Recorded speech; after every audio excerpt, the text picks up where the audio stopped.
They called him the sleeping prophet. Edgar Cayce would fall unconscious and channel information from what he claimed was the universal memory of all existence. While in these trances, he made an impossible declaration: Atlantis was real. Not Plato's allegory, but an actual civilization from 50,000 BC to 9,600 BC, powered by crystals, destroyed by genetic experiments. He specified the exact migration routes of survivors to Egypt and Peru. Most shocking, he predicted Atlantis would reveal itself in 1968 near Bimini in the Bahamas. That precise year, underwater ruins were discovered at that exact location. Did Edgar Cayce rediscover through visions the lost world that history tried to erase?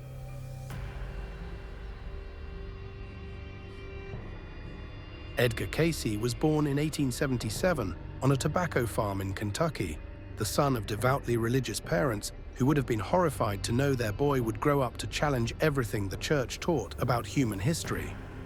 As a young man working as a photographer, Cayce discovered something that defied every law of medicine and science. He could enter a self-induced trance state and, while completely unconscious, diagnose medical conditions with startling accuracy. A man lies motionless on a simple couch, his breathing barely perceptible, while strangers ask him questions about illnesses he's never heard of. Yet from his lips come detailed medical prescriptions, specific herbal compounds, and descriptions of internal conditions that wouldn't be confirmed until X-rays and surgery proved him correct. How does an unconscious man with no medical training outdiagnose Harvard-educated physicians? Between 1901 and 1944, Cayce gave 14,306 documented readings while in these trance states, each one carefully transcribed by stenographers who recorded every word. These weren't vague predictions or general advice. Additionally, Cayce would specify exact dosages of obscure medications, recommend treatments that wouldn't be discovered by medical science for decades, and describe cellular processes that hadn't yet been identified by researchers. Word spread through underground networks of desperate patients whom conventional medicine had failed. Doctors began consulting him secretly, amazed that this quiet Kentucky photographer could consistently solve medical mysteries that left trained specialists baffled. Dr. Wesley Ketchum, a respected physician, publicly testified that Cayce's diagnostic accuracy exceeded anything he'd witnessed in traditional medical practice. Furthermore, Cayce's gift extended far beyond medicine into realms that challenged the very foundations of human knowledge. In trance, he claimed to access what he called the Akashic records, a cosmic memory bank containing the history of every soul, every civilization, every event that had ever occurred. He described this not as supernatural magic, but as tapping into the fundamental information field that underlies all existence. Decades before quantum physicists would propose that information itself might be the basic building block of reality, Cayce was already navigating this invisible library of universal knowledge. The credibility question becomes crucial here. If a man could accurately diagnose conditions he'd never studied, recommend treatments that worked when conventional medicine failed, and describe places he'd never visited with photographic precision, then perhaps his visions of lost civilizations deserved the same serious consideration.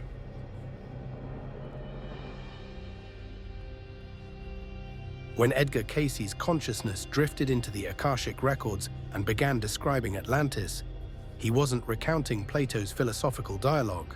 He was narrating the lived experience of a civilization that spanned over 50,000 years of human development. How could an unconscious man in 1920s Kentucky describe technologies that sound like science fiction even today?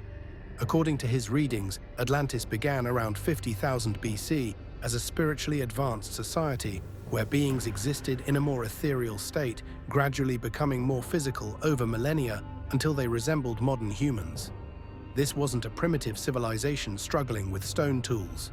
The Atlanteans had mastered technologies that our current science is only beginning to understand. The Atlantis that Cayce described was not a single island, but a massive continent stretching across much of what is now the Atlantic Ocean, with its center located between the Caribbean and the Mediterranean.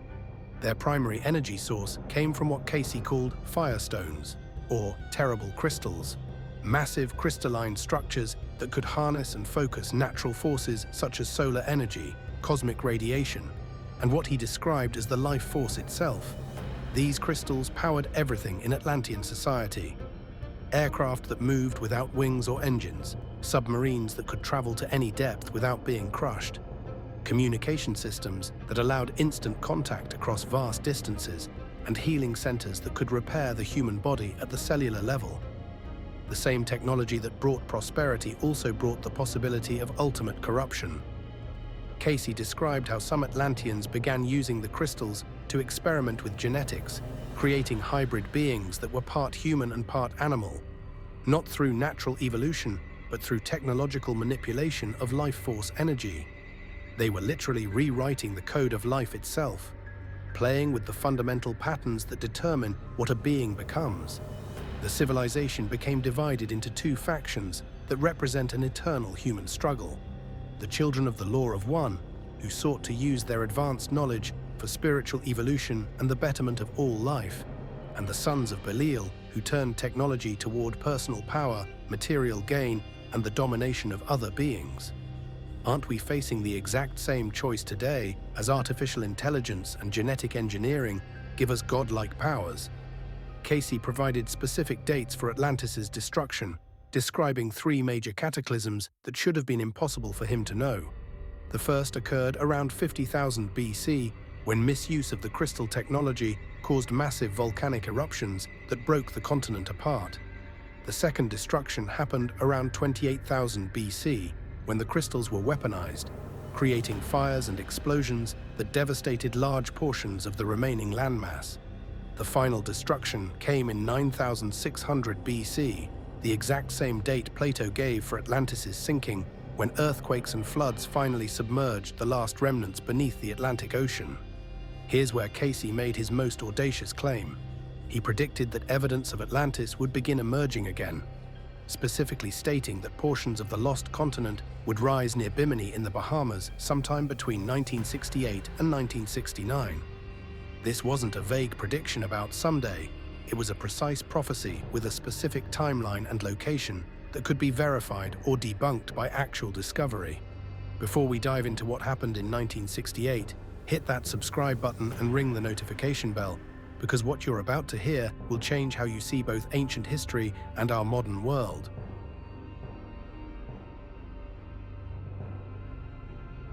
Cayce's vision extended beyond Atlantis to encompass an entire network of advanced civilizations that existed simultaneously across the globe.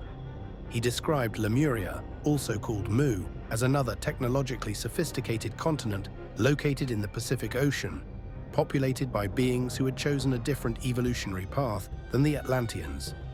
While Atlantis focused on crystal technology and external power, Lemuria developed what Cayce called inner technologies, abilities to manipulate matter through consciousness, telepathic communication, and direct energy healing. What makes this truly extraordinary? According to the readings, both civilizations were aware of each other and maintained contact through advanced transportation systems. When the final destructions began, survivors from both continents didn't simply vanish into myth. They scattered across the Earth, carrying fragments of their knowledge to regions that would later become the foundations of all major ancient civilizations. Cayce traced specific migration patterns that explain some of archaeology's greatest mysteries. Atlantean survivors traveled east to Egypt, west to the Yucatan Peninsula and Peru, and north to what would become the eastern United States. These refugees didn't arrive as primitive survivors. They came as the keepers of advanced knowledge, bringing architectural techniques, astronomical understanding, and spiritual practices that would influence human development for millennia.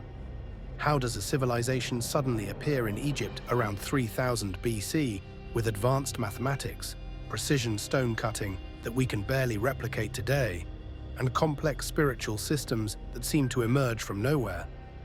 Cayce identified the Egyptian pharaoh Akhenaten's revolutionary monotheistic religion as an attempt to restore Atlantean spiritual principles, explaining why this pharaoh's reign represented such a dramatic departure from traditional Egyptian practices. Similarly, the megalithic construction techniques found at sites such as Pumapunku in Bolivia, with their precision-cut stones and advanced engineering that modern contractors struggle to understand, represented Atlantean building methods preserved by survivors who settled in the Andes Mountains. The Mayan astronomical calendar, with its sophisticated understanding of cosmic cycles that spans millions of years, carried forward Atlantean knowledge of how celestial forces influence consciousness and civilization.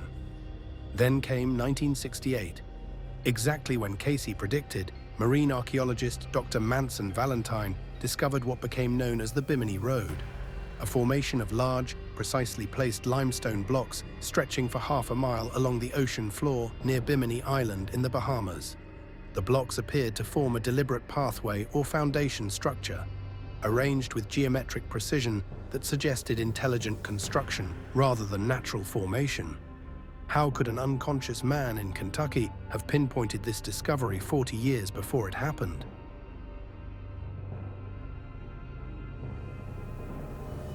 The discovery of the Bimini Road created an unprecedented situation in the study of Edgar Cayce's prophecies for the first time. One of his specific predictions about lost civilizations had produced tangible evidence that could be examined, measured, and debated by mainstream archaeology. Do underwater ruins necessarily prove that Atlantis existed? Or could there be other explanations for what Cayce somehow knew? Supporters pointed out that Cayce had specified not only the approximate location, but also the time frame when evidence would emerge, demonstrating a level of precision that seemed impossible to achieve through guesswork. Dr. David Zink, a former Navy submarine commander turned underwater archaeologist, spent years studying the Bimini Road and concluded that the structure showed clear signs of human construction. He documented tool marks on the stones, discovered what appeared to be anchor holes carved into the blocks, and found evidence of a complex, multi-layered construction that extended far beyond what natural geological processes could create. The medical accuracy of Cayce's health readings provided another compelling argument for his credibility. The Association for Research and Enlightenment documented hundreds of cases where his medical recommendations led to successful treatments for conditions that conventional medicine had failed to cure. Dr. William McGarry, a physician who spent decades implementing Cayce's medical suggestions, reported success rates that defied statistical explanation, particularly for chronic conditions that multiple specialists had declared untreatable. Nevertheless, skeptics raised significant challenges that couldn't be ignored. Mainstream geologists argued that the Bimini Road represented a natural formation created by the fracturing of limestone bedrock, pointing out that similar patterns could be found in other underwater locations where tectonic activity had broken sedimentary rock along natural stress lines. They noted that no artifacts definitively linked to an advanced civilization had been recovered from the site, despite decades of investigation. Critics also pointed out inconsistencies in Cayce's readings, noting that some of his predictions failed to materialize and that his descriptions of Atlantean technology often sounded suspiciously similar to 20th century science fiction rather than ancient reality. The crystal-powered aircraft and genetic manipulation laboratories he described bore similarities to contemporary pulp novels and emerging scientific concepts of his era. Yet perhaps the most compelling aspect of Cayce's Atlantis narrative wasn't its historical accuracy. It was its prophetic warning about the present moment. Cayce consistently described Atlantis's destruction as the result of technological advancement outpacing spiritual wisdom, of a civilization that gained the power to manipulate the fundamental forces of nature, but lacked the moral development to use that power responsibly.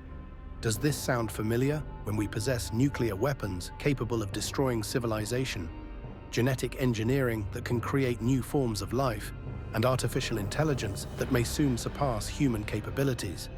He warned that the same souls who had participated in Atlantis's destruction were reincarnating in the 20th and 21st centuries, facing the same choice between spiritual evolution and technological dominance that had defined the ancient conflict. Whether you believe in reincarnation or not, the parallel is undeniable. We stand at the same crossroads that supposedly destroyed Atlantis, forced to choose between wisdom and power, between using our capabilities to elevate consciousness or to dominate others.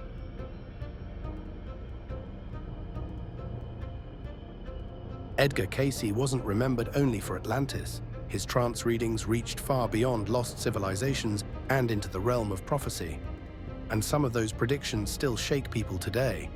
During his thousands of readings, Cayce foresaw events that would define the 20th century. In 1935, he warned of a great catastrophe that would plunge the world into conflict, describing in detail the rise of fascism in Europe and predicting the outbreak of World War II.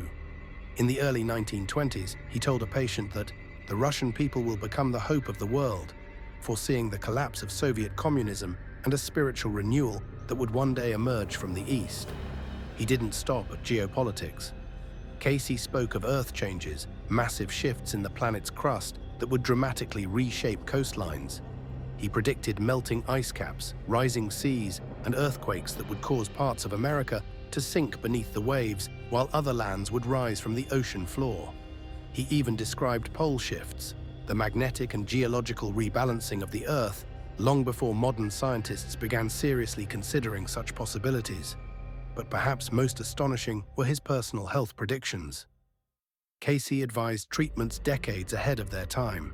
He spoke about the importance of diet, circulation, spinal adjustments, and even meditation at a time when mainstream medicine dismissed such ideas. Today, many of his recommendations, like eating a more plant-based diet or the connection between stress and illness, are standard practice. For his era, they were revolutionary, and then came his warnings about humanity's future. Cayce claimed that the same souls who destroyed Atlantis were reincarnating now, given another chance to either repeat their past mistakes or finally evolve spiritually. He warned of technological progress, outpacing moral development, urging humanity to balance science with compassion or face the same collapse that drowned Atlantis. Cayce's visions weren't just about lost continents. They were about us, here and now. They were a mirror showing that the lessons of the past are warnings for the present. And if this deeper side of Cayce's prophecy has your mind turning, make sure you're subscribed with notifications on, because what comes next may be the most mind-blowing part of all.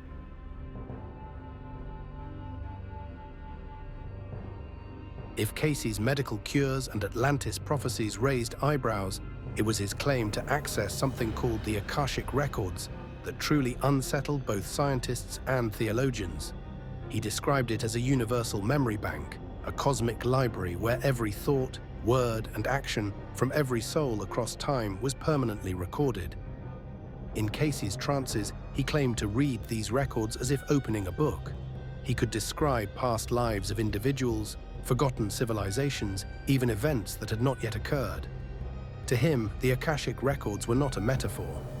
They were real, a field of information surrounding existence itself, accessible to anyone who could tune into its frequency. But here's what makes this claim so threatening. It wasn't new. Mystical traditions from across the world had long hinted at the same concept. In Hinduism, the Sanskrit word akasha meant ether, the invisible substance believed to store every vibration of the universe. Theosophists in the 19th century spoke of the Akashic records as the blueprint of reality. Even Jewish Kabbalah and Christian mystics referenced something similar, a celestial archive where nothing is lost. In Christianity, the idea appears in Scripture itself. The Book of Revelation speaks of the Book of Life, where every soul's deeds are written and judged. The Psalms declare, "In your book were written all the days that were ordained for me, before one of them came to be." What Cayce described wasn't foreign to the Bible. It was uncomfortably close. And this raised dangerous questions. If a man like Cayce could access this universal memory without priestly authority, what need was there for institutional religion? Why confess sins to the church if the universe already kept its own record? Why rely on biblical prophecy if any soul could open the library of existence and glimpse the future for themselves? Modern thinkers have even drawn parallels between Cayce's Akashic records and the discoveries of quantum physics, theories of the holographic universe, and the idea that information is the most fundamental element of reality sound, eerily like Cayce's claim that everything ever thought or done is stored in a universal field of memory. Was Cayce ahead of his time, intuitively grasping what science would only later begin to suspect? To his followers, the Akashic records were proof that Cayce's powers weren't demonic or imagined. They were the natural extension of humanity's latent ability to connect with the greater consciousness of the universe. To the Church, however, they were a direct threat, a reminder that knowledge, judgment, and even salvation might exist outside the walls of organized faith. Perhaps this was Cayce's greatest gift, not just describing Atlantis or predicting world events, but revealing that every human has access to a cosmic memory, a sacred library where the truth of who we are and what we have been is written forever. Edgar Cayce claimed that Atlantis was not merely a lost civilization, but a mirror reflecting humanity's eternal struggle between wisdom and power, between spiritual evolution and material dominance. Whether his visions represented actual historical memory, prophetic insight, or symbolic truth may matter less than their relevance to the choices facing our own civilization today. In describing Atlantis's destruction through the misuse of crystal technology and the abandonment of spiritual principles, Cayce provided a template for understanding the dangers that emerge when human capability exceeds human wisdom. The sleeping prophet may not have discovered Atlantis in the past. He may have revealed Atlantis as an eternal present, a choice that every generation must make anew. Perhaps we are Atlantis, and the question isn't whether it once existed, but whether we'll repeat its mistakes or finally learn from its fall. Do you believe Cayce truly accessed the Akashic records and saw Atlantis, or was he channeling humanity's collective myths? Drop your theory below and subscribe for more forbidden histories that challenge everything we think we know.